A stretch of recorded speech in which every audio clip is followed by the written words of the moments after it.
My apologies for the rather tedious title, but I was put on the spot for a title, so that was the best I could come up with. So, comrades, whether we like it or not, all of us are afflicted by the crisis in capital. And that is so profound that we are either to analyse, prescribe and act, or we are to almost inevitably accept that which has occurred as our lot. On which basis there would be no place for events such as these, except perhaps to make noise, something like a trapped animal. The time is right for a renovation of the movement. It is clear that capitalism is winning. You might argue that it always wins, but at the same time, capital is falling to new lows. Within the midst of plenty, misery. I refer, for instance, to the current recovery in the US stock market, fundamentally at the expense of labour. In the great contradiction which is capitalism, the US stock market is increasing the values of its shares simply by taking income from labour. We need not go no further than that well-known socialist Alan Kohler, who made that analysis in the ABC News last Thursday, on the 28th of March. What is amazing is that capital believed that it was facing an earth-shattering crisis as a result of the global financial crisis of 2008. You might recall what's now the former magazine Newsweek and its headline, "We're all socialists now." Yet despite the collapse and near collapse of many banks and companies and the discrediting of the capitalist regulatory apparatus, what has occurred? No robber barons have been brought to account, as is notorious. Not one criminal prosecution has arisen from the collapse of Bear Stearns or any of the other large merchant or other types of banks. Or neither has there been any arrests or criminal prosecutions from the exploitation of the so-called subprime mortgage market. Business as usual is their cry.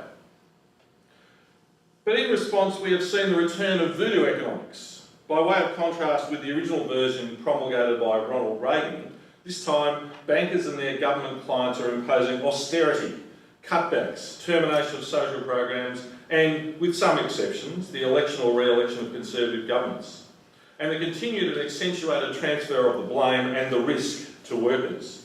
And this can be seen in the boom in precarious employment, as brilliantly researched and analysed by Brian Howe and his colleagues in the ACTU-sponsored survey and report, Lives on Hold.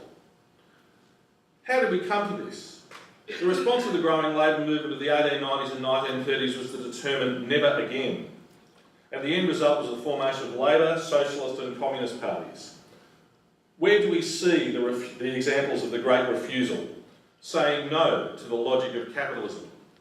There is no great social movement on any horizon, and with the greatest respect, the Occupy movement does not fill the bill. In the absence of such a prophylactic to capitalist excess, I believe that unless there is change, we are heading towards a prolonged period of decay.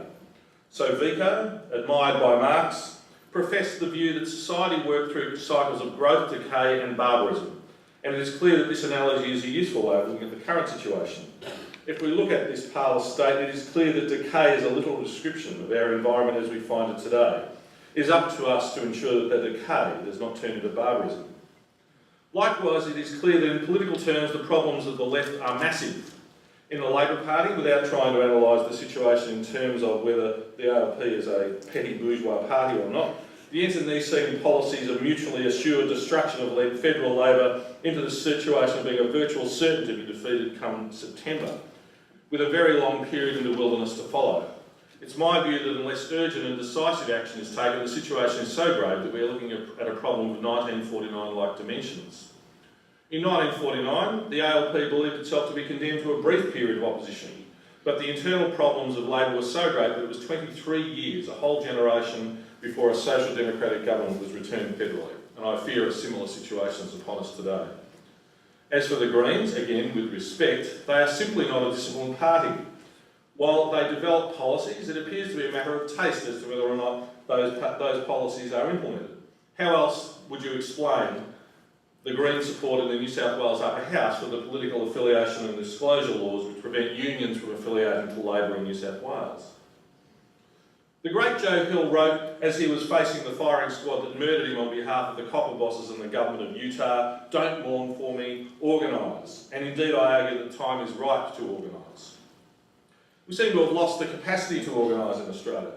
What is organising? Unions have been organising for centuries. My union celebrated its 160th year in 2012. The best of unions organised using the secular holy trinity of educate, agitate, organise, or as it is sometimes put these days, anger, hope, action. There is plenty of anger in Australian public life. Much of it is directed at politicians. Yet how much is directed to the capitalist class who are having a very fine time, thank you very much. Where is the anger over the near 40% of Australian workers who suffer from precarious employment? Or are we too cowed as a people to respond? Are our iPads and our celebrity reality shows too important to us to be concerned about others?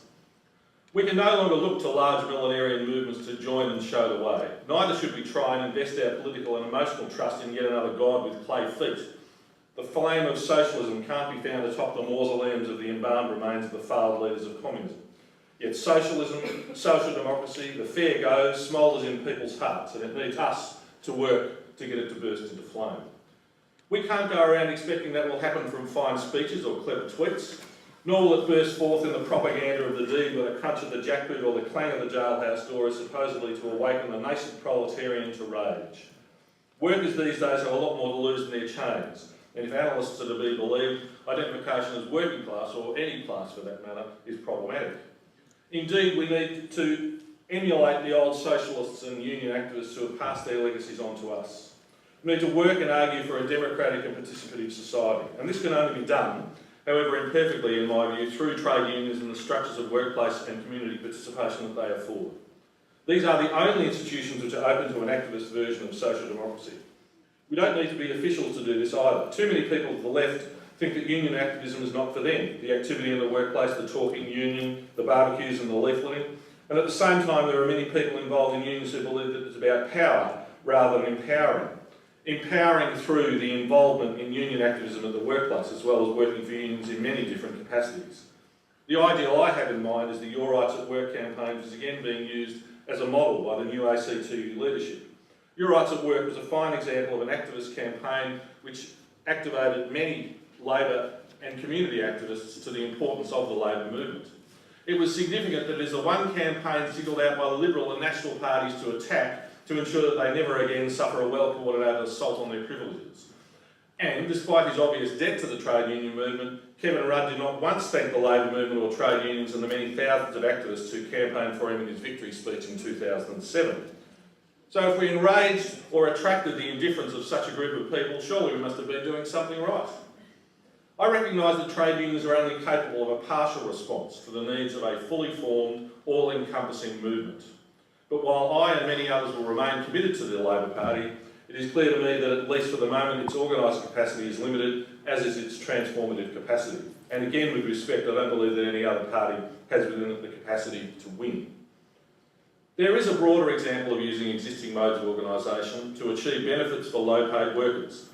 And I refer, of course, to the presentation just done by Marie. But one of those is the pay equity case. Modes of organisation and advocacy can go hand in hand to achieve for the most vulnerable. The work of the ACTU, the Australian Services Union and United Voice, and ACOS, is a good model of marrying up the work of those who advocate for the vulnerable and with those who organise for vulnerable workers. Trade unions will no doubt also be involved in the NDIS, as will disability and community organisations, and are already involved in the aged care reform. Each of these examples are examples of a broader public purpose being addressed through civil society and led by unions and union activities. And I also should acknowledge the very fine work being done by our comrades in the Australian Education Union around the Gonski campaign. Organising needs to be the watchword of our activity, and when we organise it needn't be to overtly fan the flames of socialism. Instead, we are simply seeking to make life better for the millions rather than the millionaires. A broader transformative movement would build off these organising successes. As for policy, I would like to suggest that we not reinvent the wheel. I would like to suggest that part of this process needs to be a study of what has gone before. In the 1980s, the trade union movement produced a blueprint for Australian society, Australia Reconstructed. As a social democratic blueprint of a productive, decent society, it's my view that it should be reviewed for its continued relevance. It's no accident that this is the 25th year since its self-publication. My friend and comrade, who sends his best wishes for today, was one of the principal architects of that study and I must say would be here if not for his ill health. And he continues to be one of the people that I look up to, and is one of the great thinkers of the trade union movement, even now in his 88th year. I don't believe that trade unions hold all of the answers. Instead, it is simply that workers are the base of any decent society, as I hope most of us agree. The skills and sweat of working people are the basis of capitalism, not the mystical entrepreneurial spirit which will supposedly lead us to the nirvana of neoliberal capitalism. Just saying it shows the futility of such a notion. And if workers are the basis of a decent, egalitarian and productive society, then the movement which organises working people and is of the people, such as the trade union movement, is the only institution which we can say with certainty has as its aim the wealth and well-being of this society and the environment we live in. You cannot change society without an institutional base to do it from. You can either create one or you can work within an existing one. Given that the chances of a mass left-wing party dedicated to socialism appearing anytime soon are pretty slim, then the trade union movement, with all its imperfections, is the vehicle of choice. It may not be a Lamborghini, perhaps being more akin to a Commodore or a Falcon, which I might note are all made by AMW members, but it can, with some tinkering under the hood, become the basis of a mass movement. And a strong labour movement leads to a strong Labour Party. And that is what I want. Socialism is a creed and hope, a cry for justice and freedom, a plea for decency. It is not some sinister attempt at seeking state power for its own sake, but a way of life, of honouring the social above the economic and of dealing with the needs of actually existing human beings rather than some theory. We are not a movement for socialism. We are not even a particularly effective political movement. But I know that the workers I deal with, the workers you deal with, every day, don't just work to live. Those days are, for most people in Australia at least, long gone. We live to work, we work for a better life for ourselves and our planet, and we can and must start somewhere. Here it is. Thank you.